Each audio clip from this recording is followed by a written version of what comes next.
আমি রাতে কি খেয়েছি, দুপুরে কি খেয়েছি, সকালে কি খেয়েছি, আর আমি যেগুলো খেয়েছি সবাই চিনি।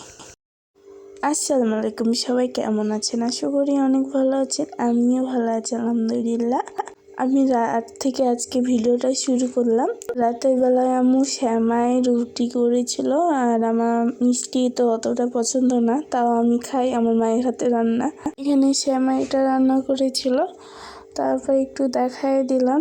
আর এই সেমাইটা খেতে অনেক ভালো লাগছিল আমাকে। আর কে কে কোন খাবার খেতে পছন্দ করেন অবশ্যই কমেন্টে জানাবেন। আর আমার যদি ভিডিওটা দেখে থাকেন অবশ্যই একটা লাইক, অবশ্যই একটা শেয়ার আর সাবস্ক্রাইব করতে ভুলবেন না। আর আমার ভিডিওটা দেখতে আপনাদের কাছে কেমন লাগলো অবশ্যই কমেন্টে জানাবেন। আমি রুটি লিয়েছি, তারপর সেমাই লিয়েছি। মায়ের হাতে রান্না খেতে স্বাদ আলাদা। আর এখন আমি সেমাই আর রুটিটা দিয়ে খাচ্ছি, কি মজা লেগেছে বলার কথা না। আর আমার ভিডিওটা কে কোথায় থেকে দেখছেন অবশ্যই কমেন্টে জানাবেন।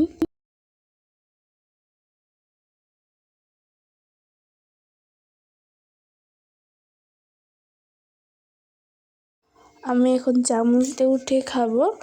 আর সবাই আপনাদেরকে দেখাই দিলাম, ধরেন আপনারাও খান।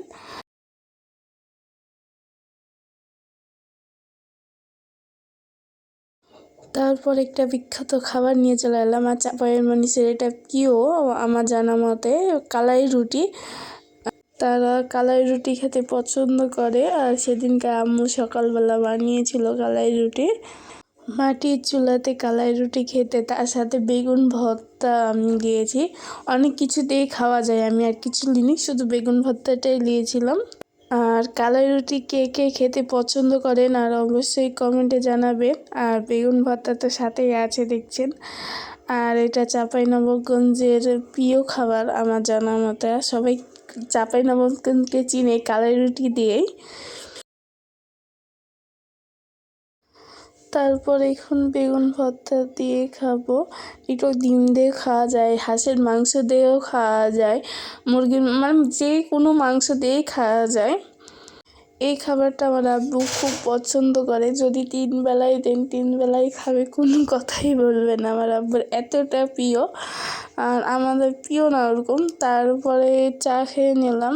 আমার খুব ঠান্ডা লাগছিল, তার জন্য আম্মুকে বলছিলাম মশলা দিয়ে চা বানিয়ে দাও। আম্মু চা বানিয়ে দিয়েছে, আর টিভি দেখছিলাম আর খাচ্ছিলাম। আমার বোনের সেদিনকে রেজাল্ট আনতে গেছিলাম, রোল হয়েছে 8 থেকে 7। এখন আমি দুপুরবেলা এসে খেয়েছিলাম ছুটির শাক। আর এটা ছুটির শাক খেতে অনেকটা পছন্দ আমার। ছুটির শাক আর মাছ হলে কোনো কথাই নয়। এখানে একটু ছুটির শাক দিয়ে ভাতটা মেখে নিলাম, আর খেতে তো এত মজা হয়েছে বলার কথা না। তারপরে আপনার কাঁচামরিচ নিব, আর ঝাল ঝাল, আর কি মজা।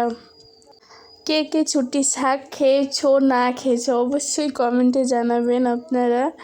তারপর এখানে আমি 2টা কাঁচামরিচ নিয়েছি, আর কাঁচামরিচ দিয়ে শাক খেতে এতটা ভাল লাগে বলার কথা না।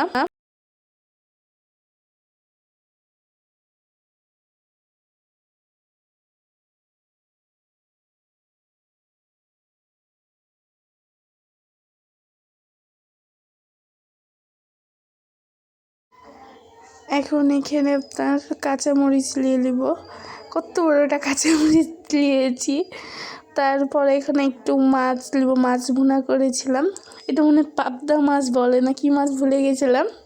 আমি মাছ খাই, মাছের নাম জানি না। আর এখানেও শাক দিয়ে মাছ দিয়ে ভাত খেতে এতটা ভালো লাগছিল। আর মাটির চুলাতে রান্নার কি স্বাদ সেটা তো সবাই জানে, আর মায়ের হাতে তো রান্না। সবাই আমার ভিডিওটাতে অবশ্যই একটা লাইক দিয়ে দেবে, একটা কমেন্ট করে দেবে, একটা শেয়ার করে দেবে। এই পর্যন্ত আমার ভিডিও ছিল। আবারও নেক্সট টাইমে কোনো ভিডিও দিলে আমি হাজির হয়ে আসবো। সবাইকে জানাই আল্লাহ হাফেজ।